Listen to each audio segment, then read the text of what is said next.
Bonjour à toutes et à tous. Bienvenue dans cette session ultime avant la dernière keynote de la journée. Alors, 87%, 84% plutôt, 84%, et même 87 peut-être en ce moment, de la population IT disent qu'ils s'intéressent à l'IA dans le développement logiciel ou ils vont s'intéresser. C'est-à-dire ils appliquent ou ils vont appliquer. Voilà, la grande majorité de la population IT. Par contre, 46% disent quoi? Qu'on ne fait pas confiance à l'IA. Donc, on utilise quelque chose, on essaie d'être confiant, et à un moment donné, on laisse tomber. On laisse tomber parce que on ne fait pas confiance. Euh, Et par rapport à ça, donc basé sur mes études, mes recherches, mes expériences, je me suis posé longuement et j'ai essayé de comprendre pourquoi. Et j'ai trouvé le problème. À votre avis, c'est quoi? Des idées comme ça. Pourquoi on ne fait pas confiance à l'IA? Ouais, un peu plus concret, on va dire. Pas humaine, vous voyez. Mais alors, il y a un truc, voilà. Donc, il y a de ce que vous dites, mais il y a un truc, c'est qu'aujourd'hui, je vous présente la jungle des outils IA dans le développement logiciel. Et c'est là le problème. Le problème, c'est qu'aujourd'hui, ok, ça hallucine, c'est pas humain, etc. Ça reste des problématiques générales. Mais aujourd'hui, dans un cadre personnel ou professionnel, surtout dans un domaine d'entreprise, on réfléchit tools first, c'est-à-dire outillage. Et quand on rentre dans ça, on est tous perdus. On est tous perdus et on devient tous des experts. Des experts, combien de personnes j'ai croisées connaissent rien à l'IA dans le développement logiciel. Ils prennent GitHub Copilot, la version trial, et ils payent même pas. Ils testent deux, trois prompts. Il faut savoir ce que c'est un prompt déjà. Et après, ils commencent à dire ouais, sur ça, il hallucine, sur ça, j'ai essayé de lui filer deux, trois données. Il a du mal, il galère. C'est quoi? Ça fait juste 2 jours, on devient expert. C'est comme dans le foot. Bon, moi, je suis fan des champions d'Europe. On est à Rouen, donc ça va. Je l'ai dit à Marseille, à la Wax, c'était chaud. Je referme la parenthèse. C'est comme dans le foot. Pardon? Une blague? Ouais. Bon, je referme la parenthèse. Euh, c'est comme dans le foot. On regarde un match, quelqu'un qui connaît pas du tout, il regarde un match et après il commence à critiquer l'entraîneur, critiquer la tactique et tout. C'est un peu la même chose avec l'IA aujourd'hui. Voilà. Donc pour la grande majorité, je ne dis pas qu'on est tous comme ça, pour la grande majorité de ce que je constate.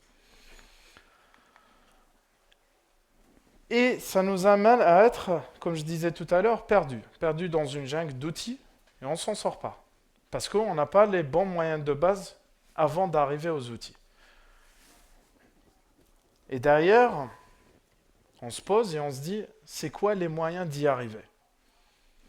Dans le titre de talk, vous inquiétez pas, on va y arriver aux outils open source comme promis, mais ça ne sert à rien que je vous montre des outils qui font voilà, ping-pong, machin, ça clignote, comme, j'ai pas envie de dire les conférences de Google, Microsoft et tout, où vous montrent Gemini, machin, attention, machin. Si on arrive à l'outil sans avoir les fondamentaux, ça sert à rien. Moi, je vous le dis. Et c'est pour ça qu'on échoue, et c'est pour ça qu'il y a 46%. Donc la moitié de la population a été qui jette l'eau, qui jette l'éponge plutôt, qui jette l'éponge, parce qu'ils n'y arrivent pas, parce qu'ils n'ont pas les bons moyens de base.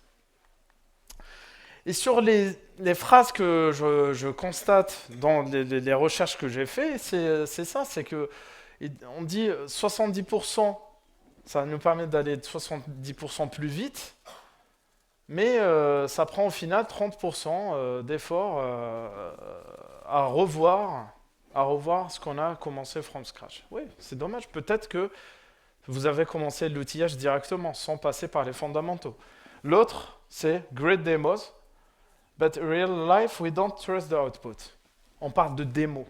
Moi, j'ai pas besoin de parler de démo. J'ai envie de parler de création de valeur business. J'ai pas envie de faire une démo, dire voilà, le truc il fait bling bling, c'est joli, et derrière on n'a rien du tout. Vous êtes d'accord avec ça? Parce que si on ne crée pas de la valeur business, c'est poubelle. Hein. Donc, et c'est pour ça, moi, Rafik Ferouk, de Unbullshit. Parce que j'ai une chaîne YouTube de Unbullshit. Je fais une petite pub, je me permets. Où je simplifie l'informatique et la technologie pour tous. Et c'est pour ça qu'aujourd'hui, je suis ici en tant que Solution Architect chez Harvest Group, où on est une boîte qui développe des logiciels de gestion de patrimoine et de finances. Voilà. Leader du marché en France. Je suis ici pour vous parler d'un moyen d'y arriver. Voilà. Est-ce que c'est la solution ultime? Je ne sais pas, mais dans mon cas, ça fonctionne. On va commencer par les basiques. Les basiques, c'est quoi pour vous?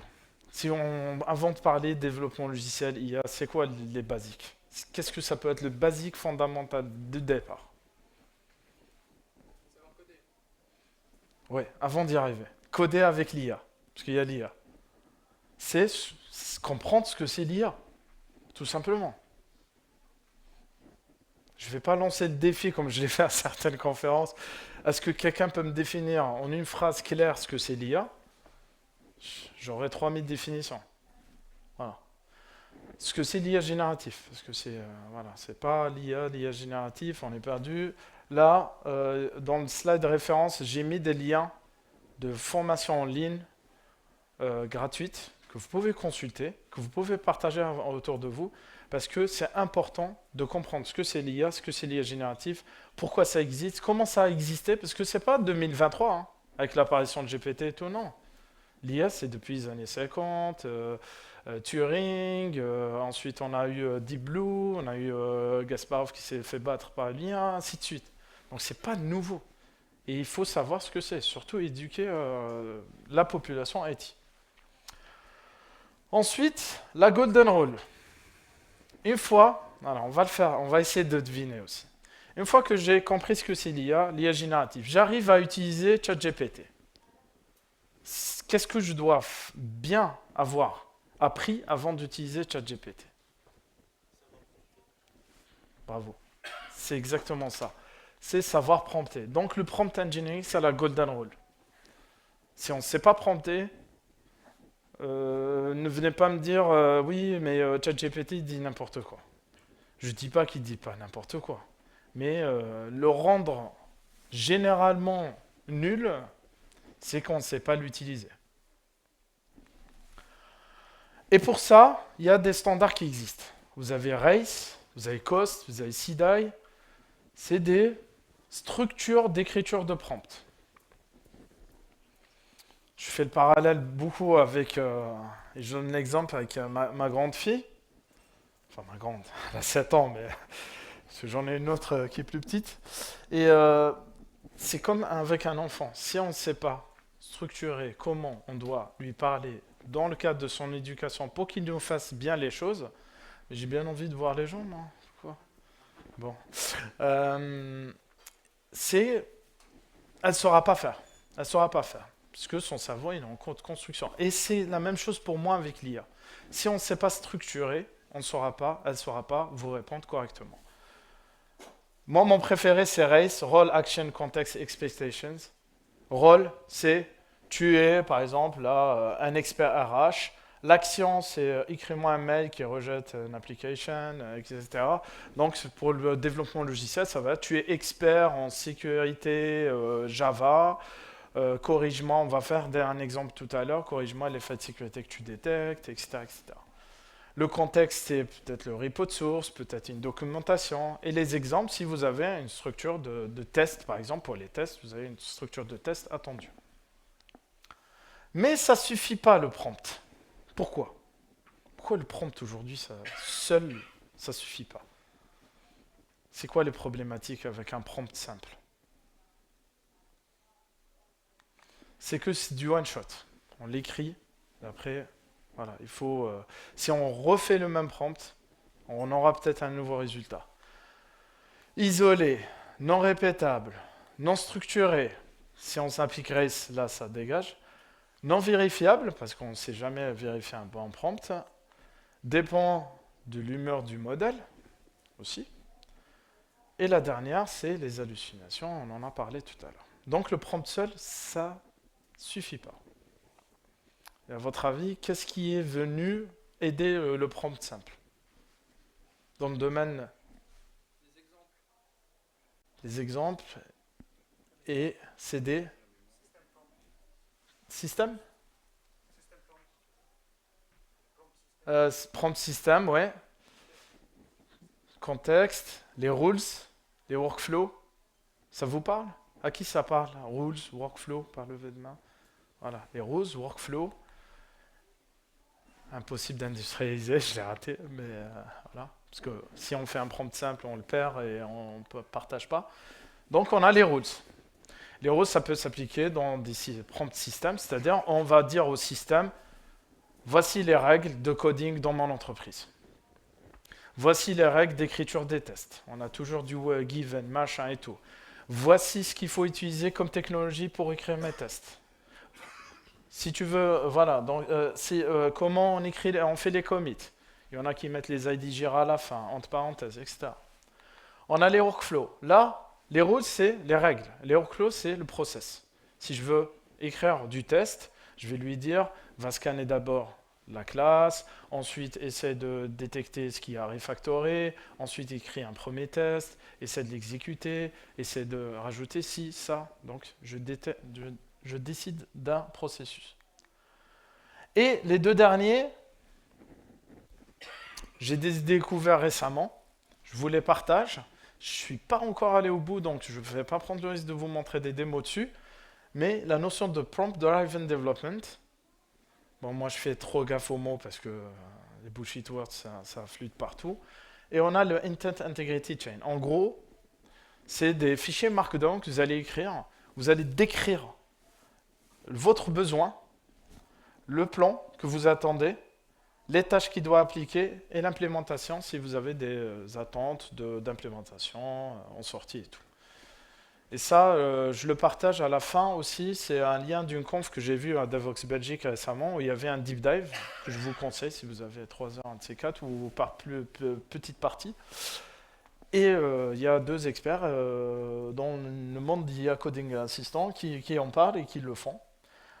Ils ne le font pas avec des outils open source, mais ils le font avec des outils qui s'adaptent à ça. Et on est capable aujourd'hui, à partir d'une fiche Jira, de quelques fiches Jira, de créer un applicatif directement avec l'IA, avec le Prompt Driven Development ou le Intent Integrity Chain.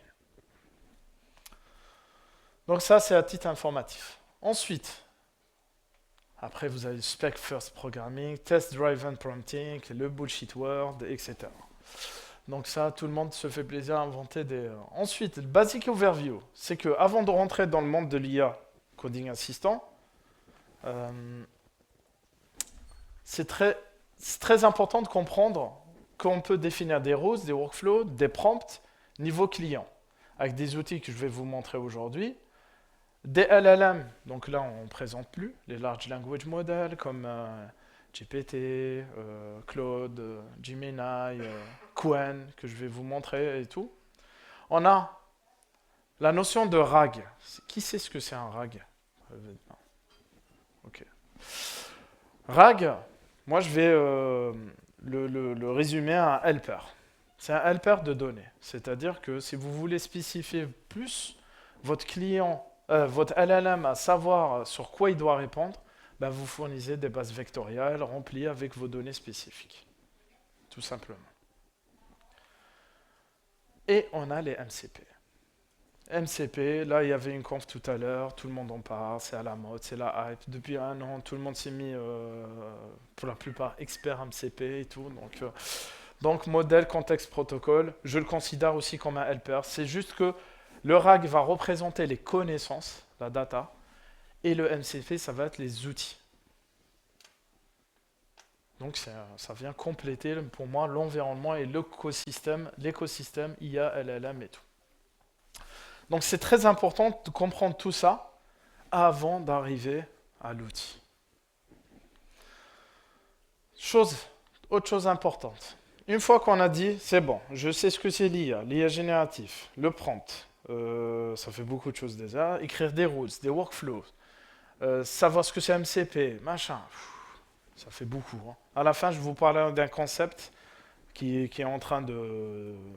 Voilà, je vois dans quelques articles, qui va venir peut-être remplacer cette brique énormissime, quoi, et difficile à comprendre, mais maintenant dans un contexte entreprise. Une fois qu'on a acquis ça, avant d'aller à l'outil aussi, il faut avoir certains aspects de Key Challenges, c'est-à-dire qu'est-ce qui est important pour moi dans un cadre d'entreprise.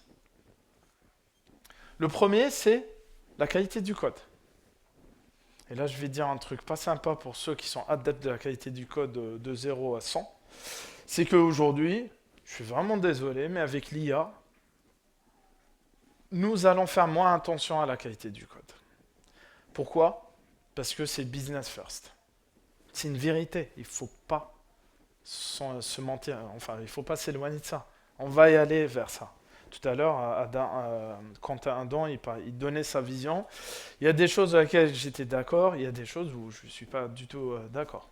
Comme le partage de données, on dit, on va en parler dans le data privacy. Mais sur la qualité du code, c'est business first.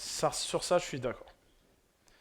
C'est qu'il y a des entreprises aujourd'hui qui disent, dans notre étude sélection des outils d'IA assistants, la qualité du code, c'est pas très grave. Pas me jeter des œufs, mais ça existe. C'est le business first. Si j'ai un truc qui roule et qui marche, et où le CEO il valide, et que le client est content, qualité du code, elle revient un peu moins important. Je ne suis pas en train de dire, Rafik Firo, que c'est pas important la qualité du code. Attention. Le deuxième, c'est, donc la première question, c'est est-ce que la qualité du code est importante? Parce que vous avez des outils d'IA Coding Assistant qui vont plus être axés qualité du code et d'autres non. On a le context management.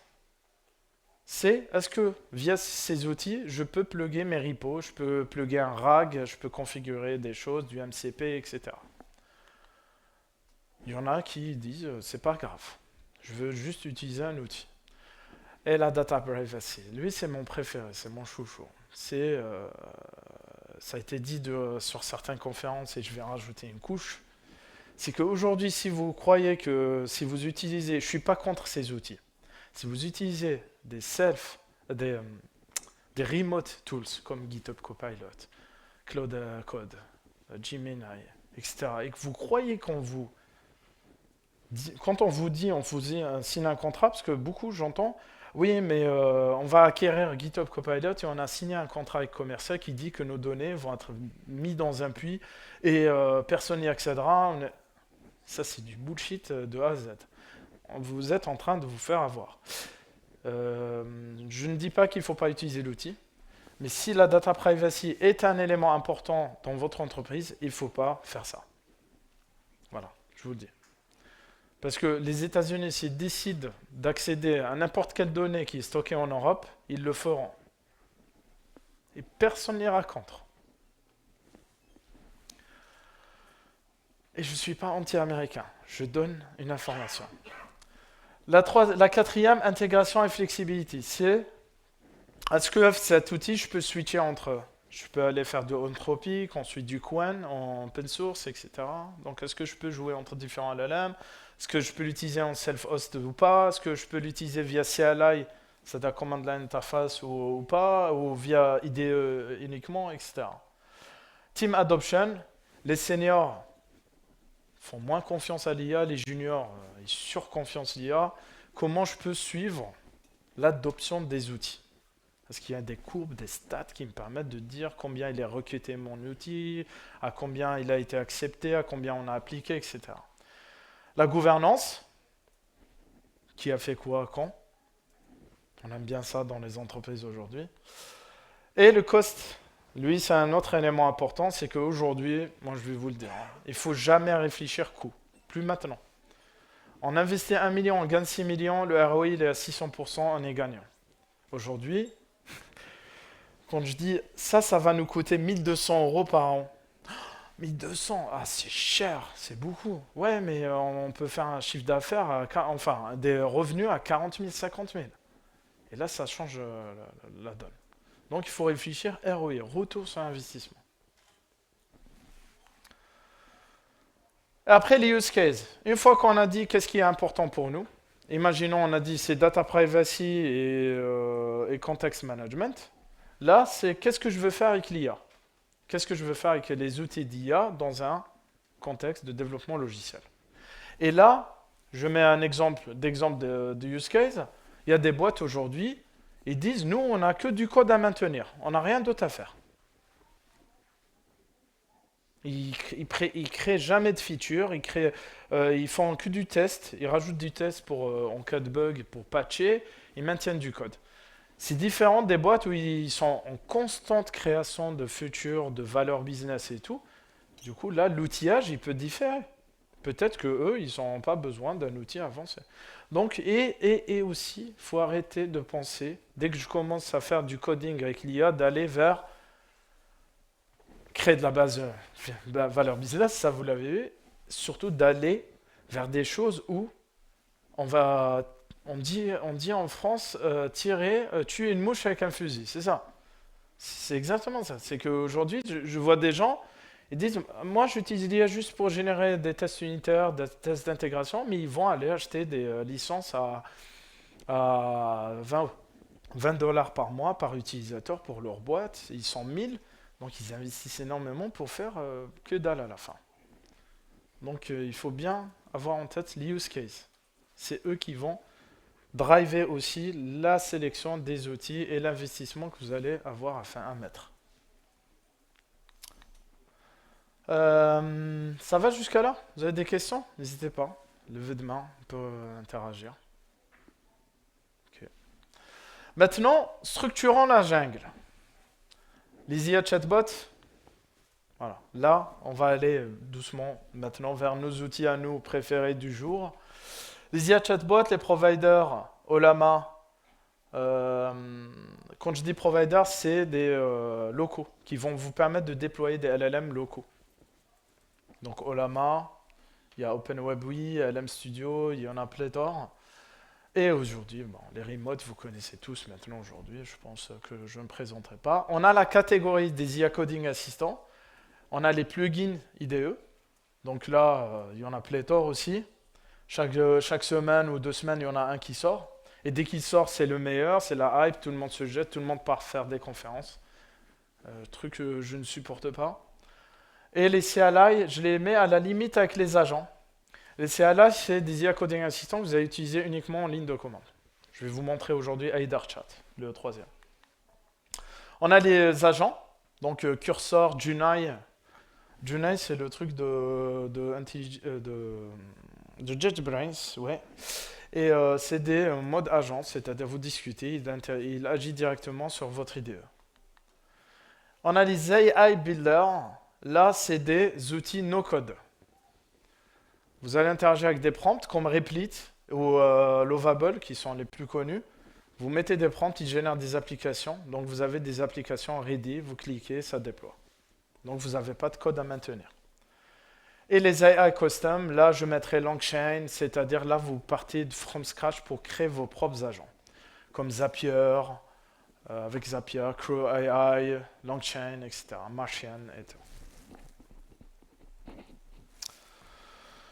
Très bien. Maintenant, Use Case Hero. Et là, on va passer à la démo. Je pense que ça va niveau timing. Ouais.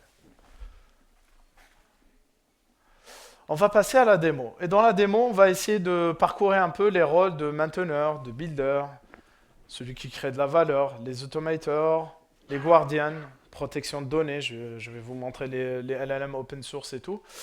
Et on va voir TabiML, Continue Dev, Devox. Qui connaît TabiML déjà? Très bien, un seul. TabiML, c'est un outil sur lequel j'ai fait beaucoup de conférences l'année passée, donc vous allez retrouver énormément de talks sur ça que j'ai donné. Donc aujourd'hui, je vais essayer de vous montrer vite fait pour ceux qui ne connaissent pas. Si vous voulez faire un deep dive dessus, allez consulter les links que je mettrai à la fin. Continue Dev. Ok, Continue Dev, c'est un outil open source libre à un certain aspect comme TabiML. Heider, chat. Bon, la bonne nouvelle, c'est que vous allez apprendre, de la majorité, vous allez apprendre. Et Devoxx Genai, de Stefan Jansen, le créateur de Devoxx, Voxx et tout. Ok, super. Donc, on va attaquer. Ah, ça clignote. On va attaquer.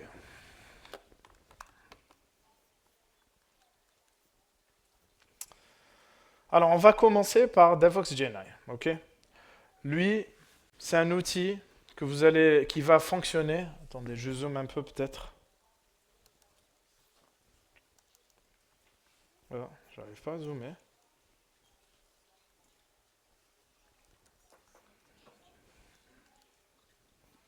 Vous voyez pas? Vous arrivez à voir ou pas? J'arrive pas à zoomer, je sais pas pourquoi. Attendez.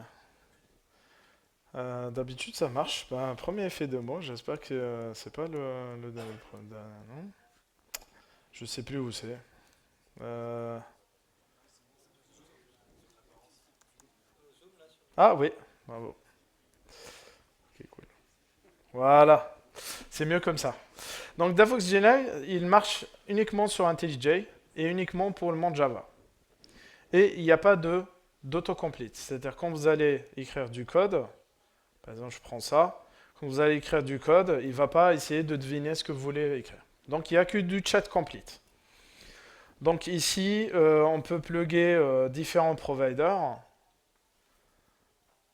Donc donc si je pars voir là, on peut plugger du Ollama, on peut plugger du LM Studio, etc., du OpenAI, du Anthropic, du Mistral et tout avec les keys associés. Ok. Là, moi, j'ai activé juste OpenAI et Ollama. Ollama, donc c'est très simple. C'est un provider que vous allez installer. Là, je suis sur macOS, mais il est installable partout.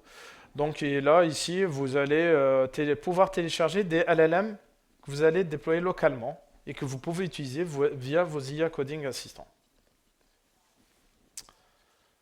Donc là, moi, mon préféré, et que je trouve top pour le monde open source, c'est Qwen 3.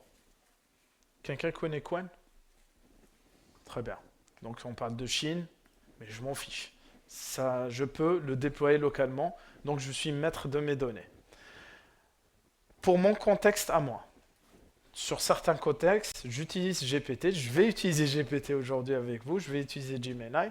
Mais pour mes contextes perso où je développe des applis à moi où je ne veux pas partager ailleurs, bah, j'utilise Qwen en local et ça marche très bien. Donc vous avez deux moyens. Soit vous utilisez directement ici en mode chat, ou ce qui est cool, c'est que Devoxx Genai détecte que Ollama est déployé, que j'ai déployé énormément de modèles. Et du coup, il me les propose que je peux les utiliser directement. Là, je suis sur un M3 Max. Donc, j'ai énormément de puissance. Donc, je peux me permettre d'utiliser un Qwen 3 Coder 30B. OK. Avec Tabi, on va faire un 7B. Vous allez voir que ça marche. Un 5B, ça marche plutôt bien.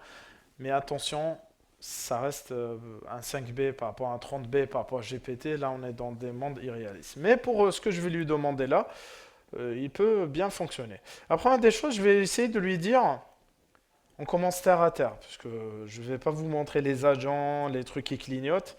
J'ai préparé des prompts.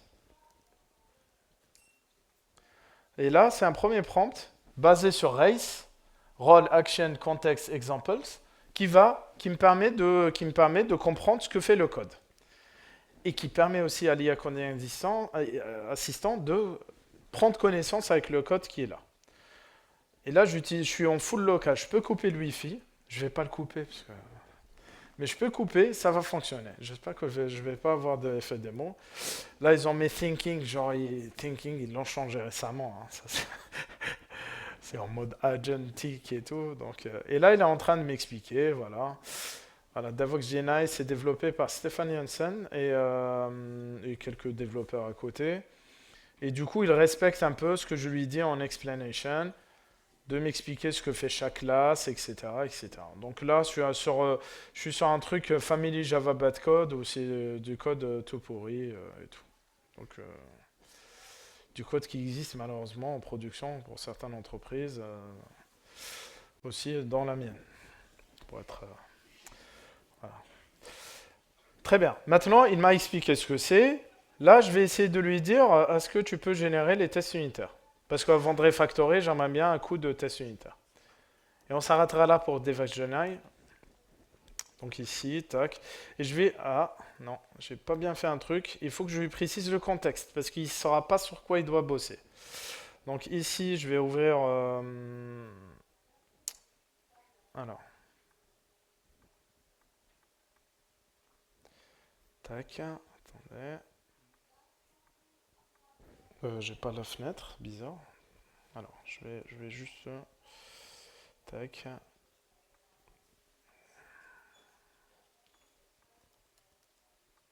Voilà. Donc là, je vais lui dire, c'est la classe family, la classe main sur laquelle j'ai envie que tu me génères les tests unitaires. Et c'est dans le même truc. Rôle, il y aura Rockstar Java, développeur, ta, et je m'attends à ce que tu m'écris les tests dans ce format. Et on va balancer. Et ce qui est cool dans DevOps.GNI, c'est qu'il y a une fonctionnalité que j'aime bien moi, c'est le cost calculator. C'est-à-dire à chaque requête, il vous dit combien ça vous a coûté. Ça vous permet d'évaluer un peu votre utilisation. Là, comme je suis en full local, je m'en fiche un peu. Mais si j'utilise GPT, bah là, ça va m'intéresser à chaque requête. Combien? Pardon? 15 minutes, cool. Merci. Donc là, il me génère les tests. Après, l'objectif, c'est pas d'exécuter, voir si ça marche, c'est pas ça. C'est pas l'objectif de mon talk aujourd'hui. L'objectif, c'est de vous montrer de quoi on est capable de faire avec cet outil. Et vous voyez bien qu'il génère, il respecte un peu ce que je lui dis. Donc ça va. Et après, l'astuce, c'est de générer le test ici, de faire un generate et d'aller copier-coller. Ah, il y a déjà un truc. Donc, tac. Ah non, oui, main il y avait. Donc là, generate. Tac. Et vous copiez-coller le truc et vous voyez. Parce qu'on teste, on génère les tests et ensuite on part dans du refactoring et on revoit si les tests fonctionnent à nouveau.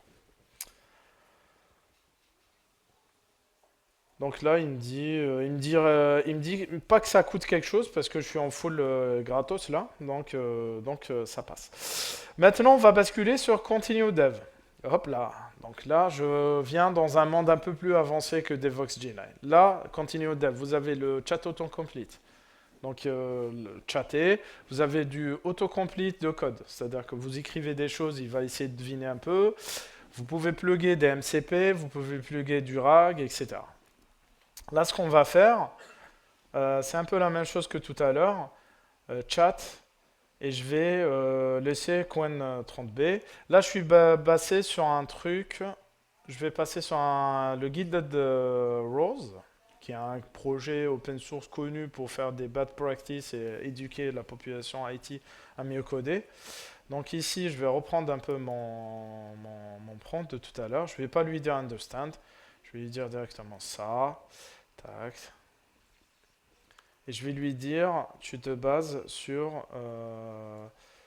je veux que tu scrutes cette classe qui est toute pourrie et la classe qui lui est associée. Bien sûr, dans des contextes entreprises, des gros projets, vous lui filez tout le projet. Enfin, tout le package qui est là. Et là, selon ce que vous avez comme modèle et tout, il peut être assez performant pour vous proposer des choses intéressantes. Ok. Donc le temps qu'il génère, là, il prend un peu de temps. Parce que je suis avec un modèle 30B, peut-être qu'il est fatigué, j'en sais rien, mais qu'est-ce qui se passe? Non, attendez, on va stopper juste 2 minutes, parce que je l'ai malmené toute la journée, peut-être il n'est pas content.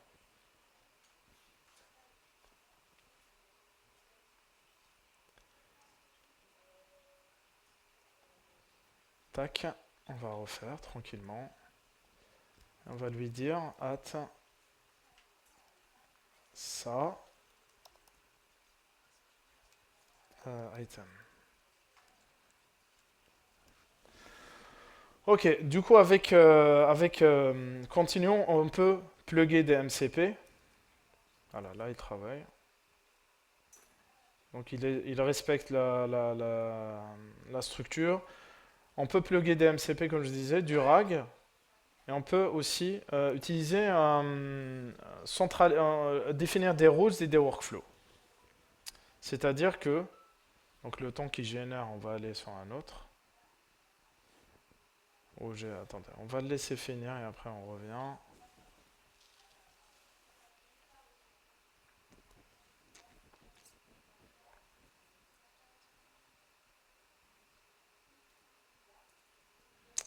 Ok.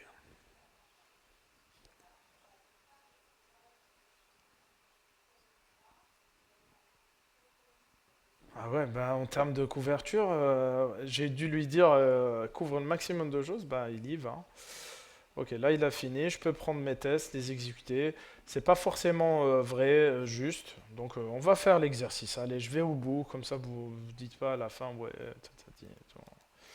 tac, je vais exécuter, voir s'il a généré bien ou pas. Tac.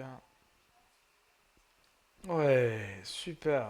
Donc il y a des tests qui ne. Ouais, il sera de 1. Là, l'idée, c'est d'aller analyser, corriger le test, parce que le code legacy que j'ai récupéré, je vais faire quand il roule en prod, donc je vais corriger les tests, refactorer, revenir réexécuter les tests pour voir si ça marche à nouveau.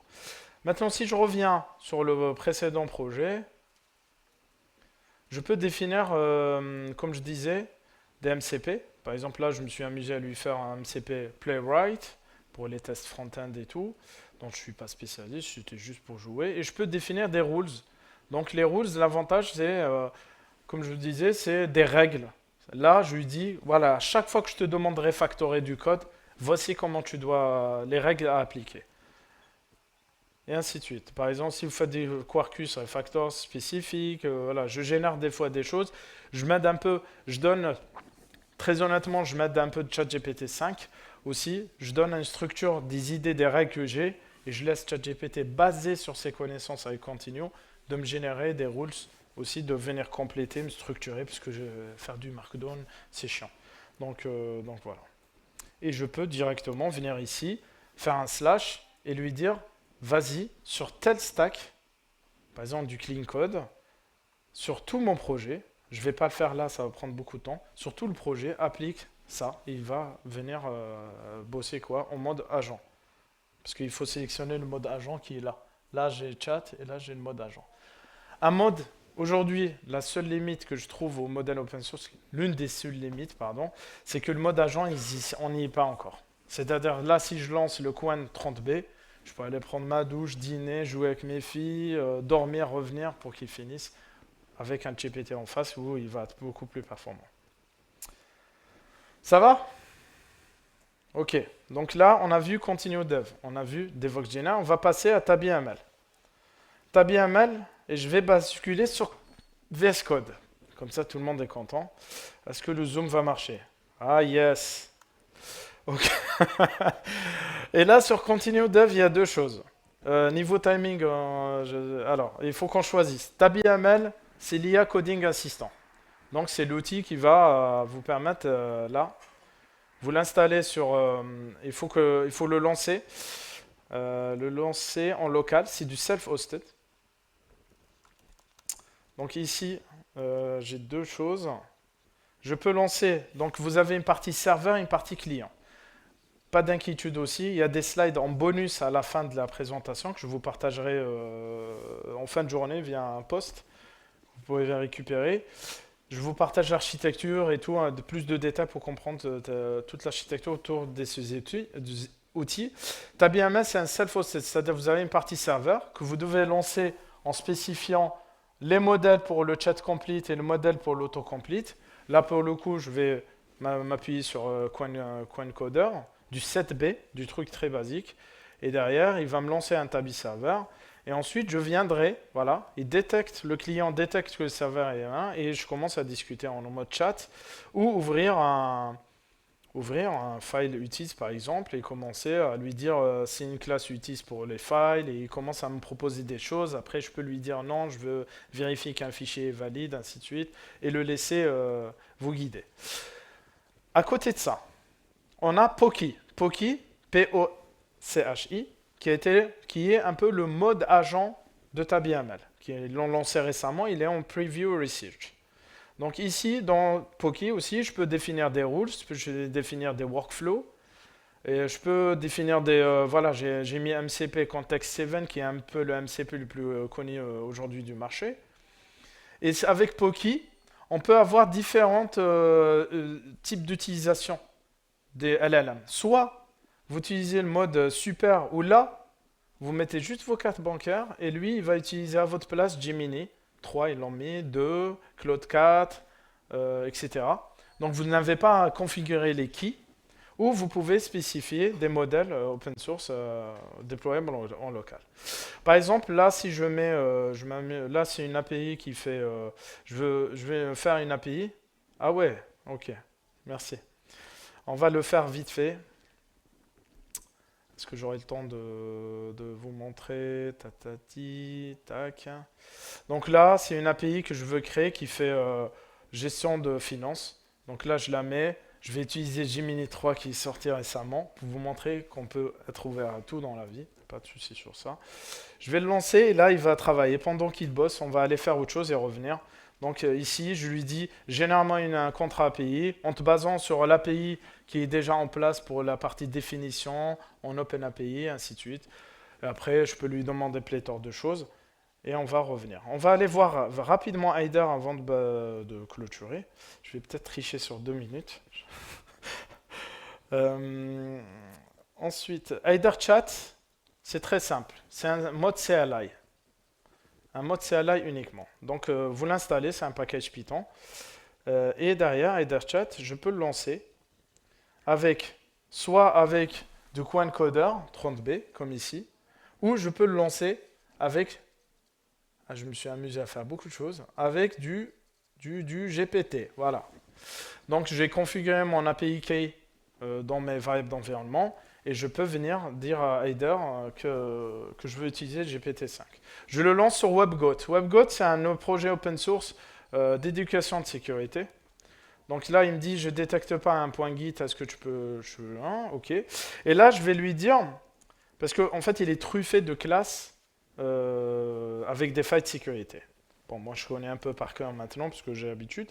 Et là, ce que je vais lui dire, c'est que je vais lui dire, ajoute dans ton contexte la SQL lesson, SQL injection, lesson 5a. C'est une classe où il y a des failles de sécurité sur la partie SQL et tout. Et ensuite, ici, je vais lui dire, voilà, un prompt très simple. You are security expert Java. Please fix all security vulnerabilities. Apply all best securities. Okay. Donc là, il va discuter avec GPT-5 et je sens l'effet démo venir.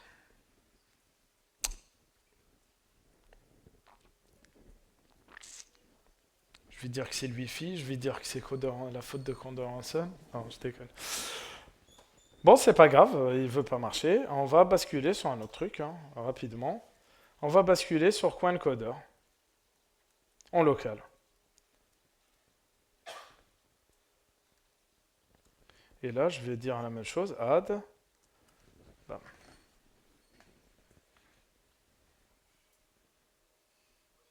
Bon, on va le laisser bosser, on va aller voir ce que nous a fait Poki. Et Poki, voilà, il nous a généré un contrat API, comme je le souhaitais. Il a repris un peu les standards basés sur l'autre, parce que ma boîte me dit toujours de mettre ça en en-tête des contrats OpenAPI. Il m'a proposé un squelette basé sur le prompt que je lui donnais, très simple. Bien sûr, si on veut un truc très précis, allez dans les workflows et spécifiez en détail vos spécifications. Vous avez le droit. Intéressez-vous vraiment au prompt driven development. Je vous le conseille vivement parce qu'on part du business à la technique derrière.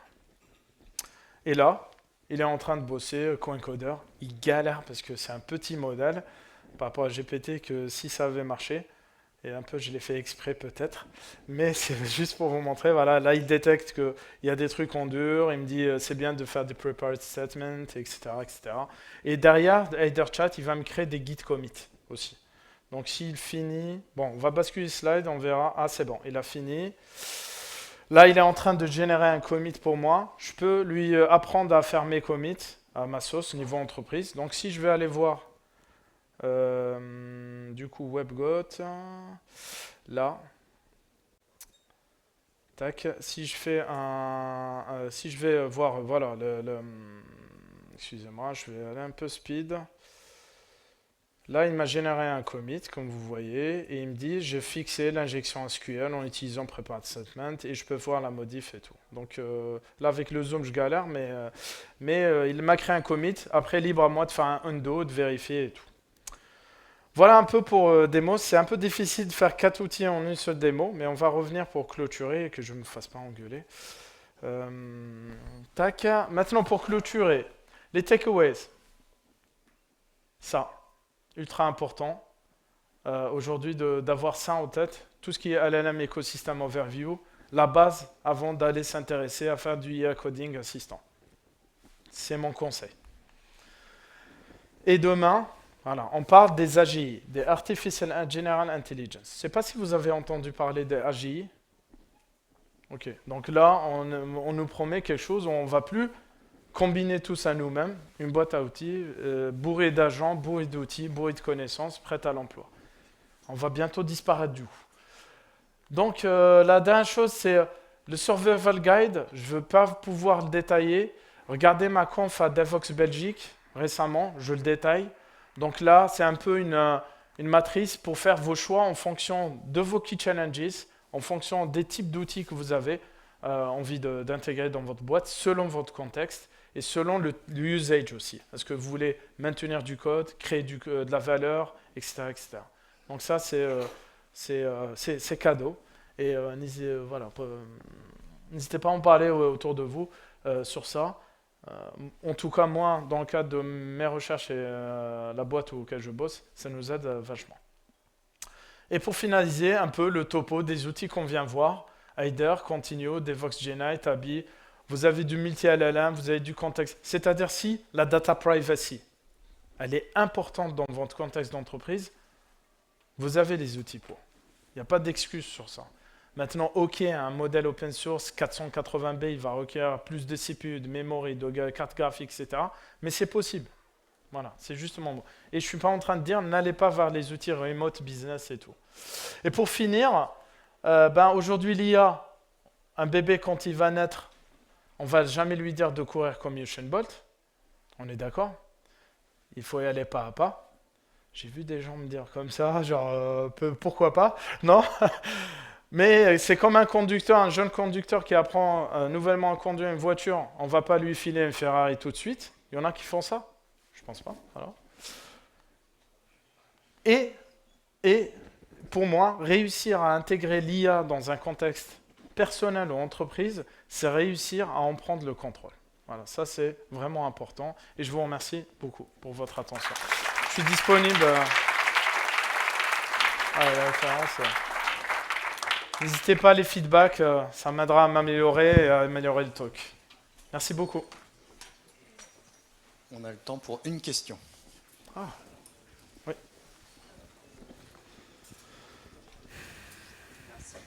Merci pour la conf, très intéressant. Vu que tu as l'air d'avoir pas mal joué avec tout ça, est-ce que tu penses qu'avec des modèles à les 7B, pour des personnes qui n'ont pas des grosses machines, tu peux quand même avoir des résultats, on va dire, acceptables, ou alors il faut vraiment partir sur des modèles web plutôt 30B, etc.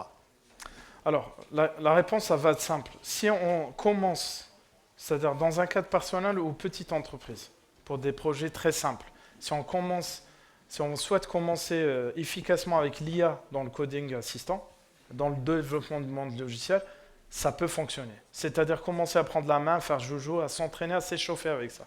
Mais dans un contexte de développement sérieux de projet, non, ça ne suffira pas. Ça tira à la limite très vite. Il faut sur ça, les 30B, ça commence à être un peu bien.